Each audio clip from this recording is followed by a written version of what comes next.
You might have an image that looks something like this, and we'll turn it into something like this. Hello and welcome to our next chapter where I will be guiding you through image to image in ThinkDiffusion, where we will be adding a unique style to your photograph or image. Let's get started.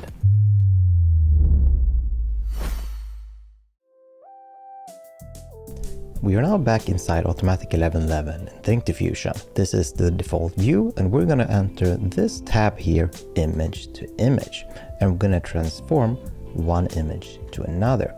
Now I have prepared a stock image here, which is this man. I'm going to drag and drop this particular image into the area here. So this will be our base for our output image. And I'm going to put in here man in glasses. You can basically put in whatever you want. Just bear in mind, it's going to read the colors of this image and try to recreate the next image with these colors and your prompt. This will be dependent on some of the settings down here. So first off, I want this to be a square image. So I'm just going to put it to 1024 by 1024, but this image is not square. So this will not work for image. We need to change this to crop and resize. If you are using the same dimensions here and on the output, you can just keep this default. We're also going to change the denoising strength here. So this slider goes from 0 to 1, and that is how much your image will change. Setting this at 0 will change your image nothing, as you can see in the output that we will have here. So this is basically the same image. You can see that it is cropped to our resolution. And if you set this to 1, for example, you will have a completely new image that is not reading from the input here at all. So we need to have a fine line here with the denoising strength. So what I'm going to do here, I'm going to set this at about, I would say a good value here is between 0.4 and 0.6. I'm going to do 0.55 here. And let's see, if you make too high of a value, we can just lower it a little bit. So we have man in glasses.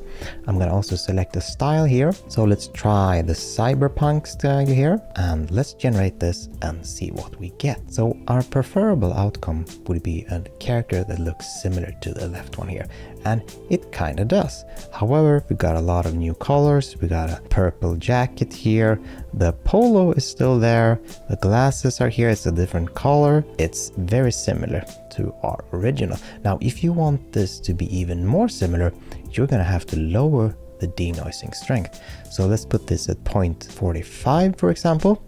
And if we generate this again now, we will be closer to our input image. And as you can see here now, it's a little closer. However, we're still introducing a lot of changes to the image. So let's keep sliding this down. Let's go to 0.3 here, for example, which is quite low, but you can see in the output here that we're getting closer and closer to our input image. So depending on how much you want the image to change, you can play with this slider. And also with the prompt here, this prompt cyberpunk will introduce a lot of color changes. As you can see here, we're barely changing anything at all. It's still a different image, but not the same one. Now let's see if we can turn this into a pixel art character. So you have the man in glasses. We need to raise the denoising again. Let's do 0.4, for example. We are generating again, and we have a new character here that looks similar to the first image, but it's not the same image and it's not in a pixel art style. Then you need to introduce more changes into the image. So now we will increase the denoising strength. Let's try 0.6 here, and we are generating again. Now we will be further from the input image, might be closer to our pixel art style. As you can see, we're still keeping the pose. We're not really getting that pixel art. So what you could do here is increase the denoising even further. Now we will be closer to the pixel art. However, we might lose the coherence of the input image. As you can see, clearly didn't manage with this image. This is where we will need to implement ControlNet.